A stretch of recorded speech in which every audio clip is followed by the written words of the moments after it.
That's what we do. Reseal. Let's go. Let's go. I told y'all. Shout out to Bird B. Pay attention. Fucking with Ronnie on some business, and I need to know what it is. You've got competition. You need to make an example of whoever this is. I'm gonna do what I gotta do. Let's get this money. You got no business with my son. We made the game, Raquel. Stay away from him. I thought I was done. Somehow this shit got a way of grabbing you back. She ain't gonna bother you no more. What's going on, YouTube? We back in the Low Key Cave, Keyshawn Nimes YouTube page, aka Mr. Low Key, and we back with another TV show review. And we back with Power, Book 3, Season 3, Raising Kanan, Episode 8, Reckonings review. You already know, man, it's going down. Everything been real heavy, man. It's your boy Lulu, man. Lulu is still out here on a tirade, binge drinking. Them goddamn demons is eating his ass up. And then after the situation with Scrap Mom, he can't hold it. He can't do shit with it. So he just pretty much showing up on Rock Door drunk as hell. And now he pretty much got Rock talking to Marvin, trying to figure out what they're going to do about Lulu. But Rock is more so focused on how they're going to do with this expansion of the business. But more so than anything, who and what the fuck is going on with Kanan as far as Rock go. Like, out of everything that's going on, she needs to know where Kanan is pretty much getting his product from and what he's moving and all of that. So that's what she pretty much putting on Marvin. And it's a lot pretty much been thrown on Marvin. Outside of him pretty much needing to find out what the fuck Kanan got going on, she want his ass on the trucks too. Because he's trying to make this play with this the other Chinese dude or whatever to get these trucks moving to wherever to move the product or whatever. But he wants the same amount that she is getting basically from the supplier. She's like, wait a minute, I can't do all that. So it's definitely going to be interesting to see how this is supposed to be playing out, because he does have a plan up her sleeve. And before we even finish the review, Rock is definitely the MVP of this episode. She ain't the best mother in the world, but when it comes to being very calculated, and that's one of the things where you can see, once again, OG Kanan and how he's able to move the way he's able to move, learning all of this. Outside of his mama being his main teacher, whether he liked it or not, we talking about Ronnie influence. Now we got the Snap and Pop influence, and just to see his development and see why he is who he is and how he was so smart too, as far as OG Kanan. But with all that going on, Snap and Pop, speaking of, pretty much having a meeting with with Ronnie and Kanan, and more so, I feel like trying to feel out Kanan. He ain't drinking, he ain't doing none of this shit, and Snap kind of seeing like, okay, you focus. But more so than anything, they asking him, what do you want more? Do you want respect or fear? And it's the way he pretty much explained it to them, feeling like both are pretty much the same. Your boy Ronnie said beside him, fear. Need to be feared. And man, the way Pop and them be pretty much cracking on Ronnie, like, we ain't asked you, Urkel. Little slick shit. I feel like something gonna come in with like, man, I'm tired of you calling me Urkel and shit. But it was an interesting conversation, and it's more so seeing the way I feel like Snap is starting to really kind of I would say look at Kanan more so as not a son, but somebody he could take under his wing. Somebody he might seem like, man, I might need to get you away from Ronnie. You know what I'm saying? I see the potential in you. And that might be a friction too that comes in between Ronnie and Snap and Pop and them. Outside of that, you got your girl, what the fuck am I doing? Sorry, y'all. Apologies. You got your girl, Jukebox, Aisha, pretty much forming them more, definitely a relationship outside of what Kanan was doing. And now the fact that Kanan doing what he doing and acting the way he acted towards Aisha is pretty much pushing them more towards Jukebox. But I'm telling you, I can see some foreshadowing. I feel like, especially with them having this conversation as far as Jukebox and Aisha, and Jukebox actually coming out telling her the truth about what happened with Nicole, I feel like something gonna happen with Aisha, man. I do, because once again, we trying to figure out what is gonna be that push for Jukebox, and we seeing these little things that's happening here and there. But it's another thing I think is gonna be added on to this too, as far as Jukebox development and her becoming who she is, as far as the whole military thing. But yeah, man, her coming out pretty much expressing herself and actually telling her what actually happened with her ex as far as Nicole to Aisha, that bond is definitely growing stronger. But at the same time, it's like, is something gonna happen to Aisha? And maybe it could be on the behalf of Kanan that could really start that friction between him and Jukebox, because it being something on Kanan's fault that happens with Aisha. Now, she let that shit go in the cold, but if this something happens with Aisha because of Kanan, it's definitely going to be a friction there because of that, and seeing how they kind of have their animosity towards each other a little bit. Outside of that, man, Drunk Lulu pretty much being taken care of, if you want to say being taken care of by his moms, being the fact that, man, they making this woman, like, she is on the utmost of the most worst mothers. Now, you talking about Rock does what she does, but in her own mind frame, as far as Rock, she is doing it out of love. Not they mama, as far as Rock, Lulu, and Marvin mama. She knows she ain't love. She don't give a fuck. It's about that money. And the fact that Rock called her over there to to basically keep an eye on her son, and Rock had to pay her, like, man. But Lulu's still going through his shit, man. Once again, Rock told her mama to not let Lulu go nowhere, and of course she don't listen, and Lulu ends up going to his studio. But it seems like Lulu is pretty much on his path of leaving. It's seeming like he's about to try to just get away. This has always been my predictions. I don't feel like Lulu's going to die. I know it's seeming like that's kind of where it is heading towards, but I think he's going to end up in Wigset protective custody to pretty much, I would say, tell on them. I've always said I feel like Lulu could end up going into protective custody because of the fact that all this animosity he having towards Rock, but now you can kind of see it's building up even more outside of him pretty much. I feel like he's just going to come out confessing, and even if he don't get thrown in the wind set, he might do a whole thing where he just confess and lock himself up alongside with his family or whatever. It's going to, I think, turn into a situation like that, even though it still can't say he can't die, but I'm just saying. In the midst of that, he pretty much makes sure Famous get his tape. And once again, you know, this tape, I think, got that evidence on there as far as Famous talking about the shit he did and the person he shot. So more than likely, this tape is about to come back up when all this whole thing start to come down with this task force, the shit with Marvin and all of that. This tape definitely is going to come up. And I don't know if it's going to come a situation where Kanan come across the tape first and hear the song, or they playing a song in a club or some shit and he hear it. Excuse me. And he hears certain things Famous had told him about who he shot.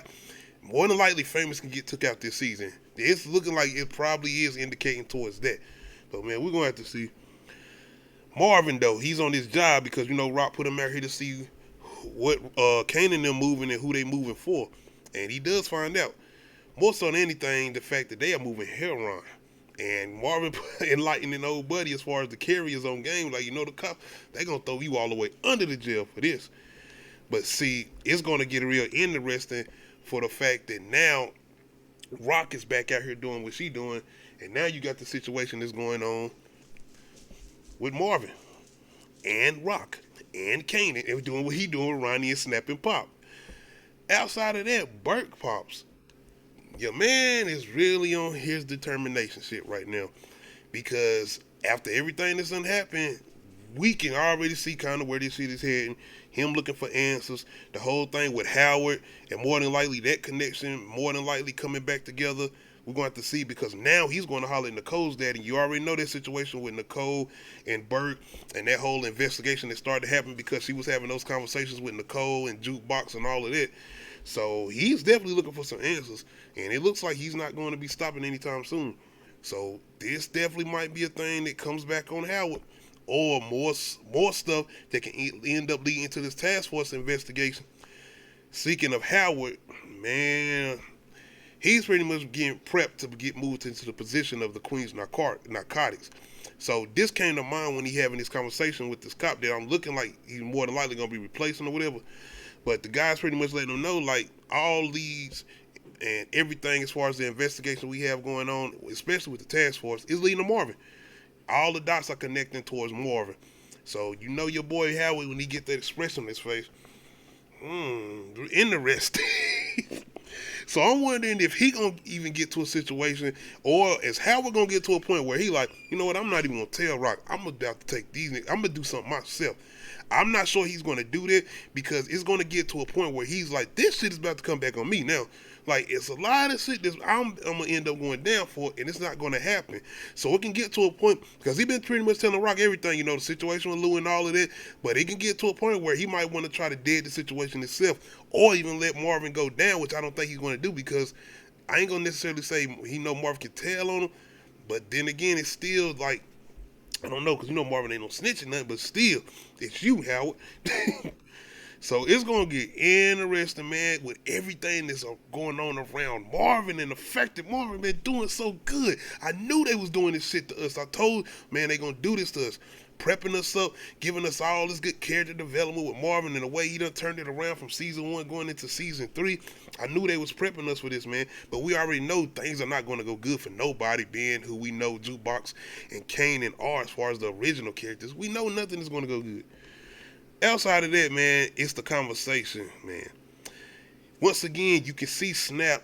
I'm not gonna say necessarily grooming Kanan, but you can see he's doing that whole thing more so of like a father figure, especially when it comes to drug dealing and being in the streets, or more so just saying he want to take him under his wing because he keep asking him these certain questions. But it seems like he's trying to test him to see what his response is going to be. And he having this conversation with him about his moms, and this is pretty much Kanan's confirmation too, to let him know that Rock is back out here. She doing what she doing. Pretty much saying, "Oh, I told you so. I knew she wasn't gonna be done." But it's more so, like I said, Snap sizing them up. Like, you know, your mama, she out here and she been doing this for a long time and she really good at it. So how you gonna be able to handle yourself? Because it's the whole thing with, I think Snap saying, your mama is good as a hustler as I know she is. Are you that good or even better? And that's pretty much Kanan telling him, like, yo, I'm probably better. I'm good. I'm not worrying about my mom at all. Y'all don't need to be either. And you can see that smirk on Snap's face, like, yeah, I got him.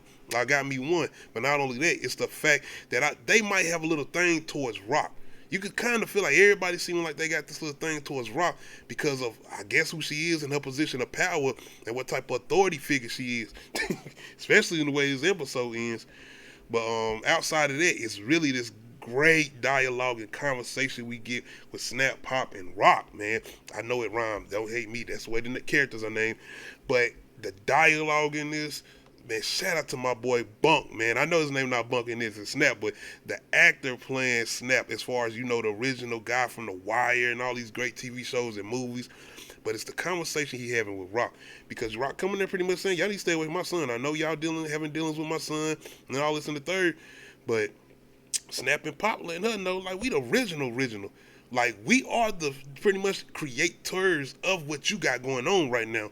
The people you even run with or run for, or the people that's running for you, it came up under our wing. All of y'all did. Y'all are our babies. And that's pretty much what he's trying to say to Rock. But Rock is who Rock is. She don't give a fuck about none of that. And she pretty much letting them know it ain't about who started shit. It's about who leave at the end. It's about who turned them lights off. I was like, ooh, Rock bars. Rock bars. But it's more so aligning them up too, because Rock don't give a fuck. She not afraid. And even with Snap and Pop being in the position they in, because he lets them know, like, we've been paid for a long time and we still are paid. Goddamn, we live in our wealth. That's why we ain't out here doing no hands. We ain't necessarily in it. We just are providers pretty much. But like I said, you can see one of them with that little crack, and it's really Pop, who like, you know what, is this really worth the business we're running? And see, that was right there where you knew who had the fear and who didn't. Not necessarily saying Snap and Pop afraid, because Snap ain't. But it's more so him saying, yo, we've been in this position a long time. So we supposed to let her walk in here and tell us what we supposed to do? And that's pretty much what he's saying. He's like, nah. So now you probably going to have him probably diving even more into trying to get closer to Kanan. Outside of Rock doing that and trying to get everything else under control, she gets Marvin outside of what he's doing. Like I said, Marvin is on it. Marvin came in and did the mailman job, assassination. Now he out here trying to help people out outside of his family, his own family, helping my man Gerald, who we're going to talk about, being a better father figure for Jukebox, even being a role model for kids that's not his, as far as Gerald kids. Like, why are y'all doing this to us, knowing that y'all about to do some of the most horrible shit to this character more than like? But she pretty much got Marvin out here blackmailing the guy that she need the trucks for. And not only that, it's the fact that she don't want to do this whole half or pay him or give him the same deal that she gave the other guy. So she pretty much got her leverage now that he gonna have to abide by what she say. Outside of that, she's getting some more information about who is supplying Ronnie, because that's pretty much who is supplying Kanan. And she go to talk to your girl, Unique's baby mama. And she pretty much get her answers, and this is where we get your girl, Juliana, coming back into play. As soon as she hear this, you already know she's like, yeah, I've been waiting on this. Jukebox, man. I always done said it, man. People been like, once again, where is this feariness from Jukebox? Where is this, this hardcore, ruthless Jukebox? Jukebox has always had this in her. It's just been tamed. And now you can see it slowly being able to come out, like I said in the previous review. She's being pushed, basically. She's being pushed. So when we get to this whole, pretty much them going over what they trying to prepare for as far as not really a big audition, but this big showcase, Jukebox pretty much steps up. And the big lady who pretty much over all of them, she lets them know that Jukebox is the new lead. And your girl don't like that, because she been pretty much trying to be the lead. She been trying to be the one. Outside of Jukebox Aisha, the fake Beyonce, the fake T-Boss who want to be the lead. But Jukebox steps in. She got the voice. She got the mannerisms, man. She got the charisma. And old girl does let them know, as far as the big girl is over them, she let them know, like, hey, changes can be made anytime. Just because she the lead today don't mean she going to be the lead tomorrow. Maybe some other moves might be made, but as of right now, she is the one as far as Jukebox. And of course, Aisha's happy for her, but your girl is not trying to hear that. So this pretty much gives her even more insight to go at the Kanan, especially in front of them, because Jukebox already done gave her that warning. Stay the fuck away from my cousin. Outside of that, we get some more relentlessness from Jukebox, man. Once again, you see the way she was talking to Kanan on a previous episode. Jukebox has always been about this. She ain't trying to pretend. She don't even want to deal with this. She wants to do something else, but the shit keeps coming to her. So when she get into this confrontation on the subway, and we could almost pretty much indicate who set this up, as far as the old girl who pretty much is jealous now, that's fooling with Kanan, who wanted to be the lead. She pretty much sends up people down there after Jukebox, and man, Jukebox lay their ass down. Now, it does kind of leave somewhat on the cliffhangers, not letting us know if Jukebox necessarily came out on top, because they do start pulling out knives and shit. But man, we get our confirmation when Jukebox ends up showing up to the practice. She a little late, but you can see that she done been in this scuffle. But she also lets old girl know that you ain't did shit, and you ain't about shit, and you ain't shit. I'm here and I'm still standing, 10 toes down, standing on business. What you want to do, bitch? Now, she didn't say all that, but I'm just saying, you can see that's her. That was her main. That was like everything that she wanted to say, pretty much, man. But I love that scene. Oh, I love that scene, man, because once again, we already know who Jukebox is. But it's the slow process, it's the slow development, and you can see it slowly starting to come up out of her as far as that rage. Outside of that, it's the military situation, because she already pretty much signed up. She pretty much set to go, but now that she seeming like this girl group is getting serious and seeming like they can actually go do something and be something, she trying to back out. And when it comes to shit when the military, when you don't sign that contract, my man tell her it's easier getting in and getting out. So I'm telling y'all, this is definitely going to probably be an impact on her. She might end up going AWOL. And more than likely, old girl is going to find out and end up telling on her. And there's going to be a situation with them ended up being on the road or something. Auditions coming up and they going to do certain shit. Not auditions for the group, because they already in the group, but auditions for these shows or whatever they trying to prepare for, whatever. But it's definitely going to be a situation that ends up coming up where she's going to end up going AWOL, because the guy's letting her know, as far as the military guy, like, yo, it's a process. You can't just jump up out of here. I like the line, though, Jukebox says to him, because he's saying, you don't want to let your country down. And she like, well, my country don't let me down. And the man tells her, they promised you freedom. I'm like, yo, once again, y'all said I want to say, I like the dialogue, I like the writing with this. This is the strongest spinoff, and I keep telling y'all this. But anyway, it's really what I feel like is going to be an impact on Jukebox. Her not being able to join this group, maybe even get replaced because of the fact of her going AWOL and her having to go into the service. That all of that shit is going to end up adding up into her becoming who she is, man. I'm excited. Outside of that, your boy Kanan, he laid up chilling, taking over famous apartment, pretty much making it his own. But your girl Rock don't play. And now that she done found that your boy out here doing this thing, because Rock and Marvin do end up having a meeting. And it's pretty much talking about the situation that's going on with Kanan and her finding out that he's the one doing what he's doing. Because the guy that she's moving for, who Unique was moving work for before, he finds out that there's people out here, you got competition out here, and it's Kanan them. And she like, so I'm in competition with my son, and that is going to make the shit more interesting moving forward, because now it's this whole dynamic between Rock trying to go up against Kanan, and the fact that he trying to do his own thing, but Snap and Pop and Ronnie will come into play. And I think this is where the friction going to come in, where Rock is trying to stop what they doing, and now Ronnie's going to end up trying to take her out, and I think Kanan is going to end up taking Ronnie out for trying to take out Rock. But it's still it's something going to be there for him not really still want to fool with her, and that's where Snap, I think, going to come in. This is all predictions, by the way. This is just predictions. But I'm just thinking that's where Snap going to end up coming in and really taking him under his wing. And that's why I think a lot of people call it Snap Breeze either. And I'm still going to tell y'all this ain't Breeze. Breeze has not came here yet. I think after everything we get with Kanan and the development between him and Ronnie, even Snap and Pop, that's where I think Breeze is going to end up coming in.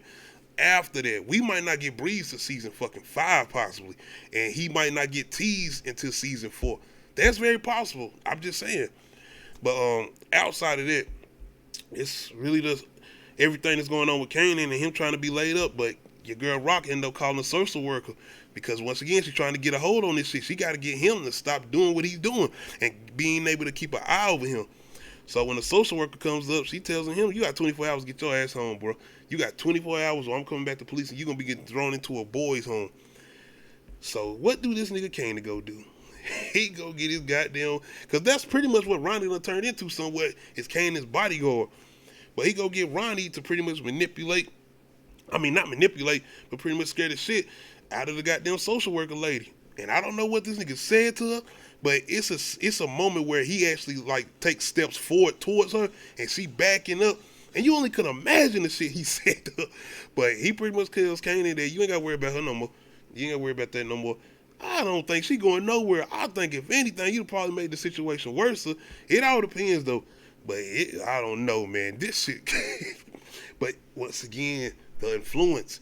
Kanan's sitting back studying everything, saying, oh, okay, if I do this or if I talk like this, because once again, it even go back to that conversation that he was having with Snap and Pop about would you rather have fear or respect? And him saying, I feel like it's both of one or one. It's pretty much both the same thing. But Ronnie's thing is fear. You can tell Ronnie is all about fear. With all that, man, we still got drunk Lulu out here doing what he doing, because once again, he ain't being babysitted no more. And Rock done got to the point where it's like, nigga, we got other shit to concentrate on.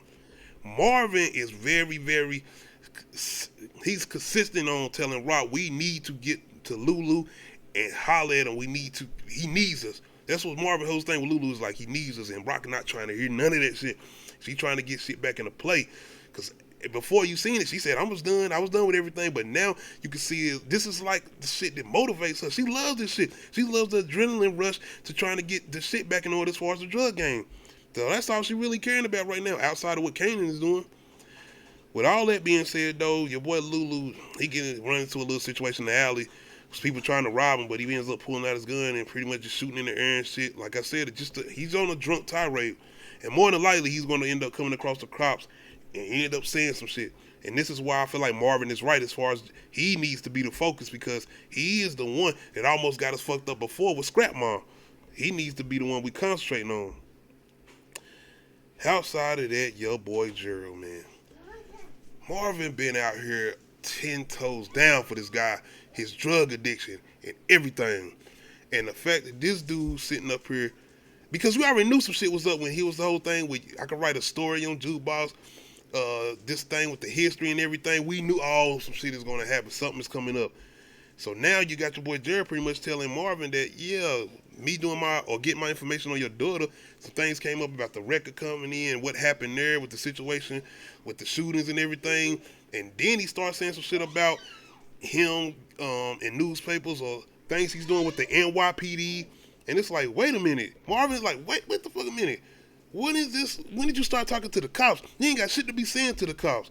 And that expression on Marvin's face, it's really the disappointment. Like, nigga, this is us. We were supposed to be like family damn near. I'm in here with your kids.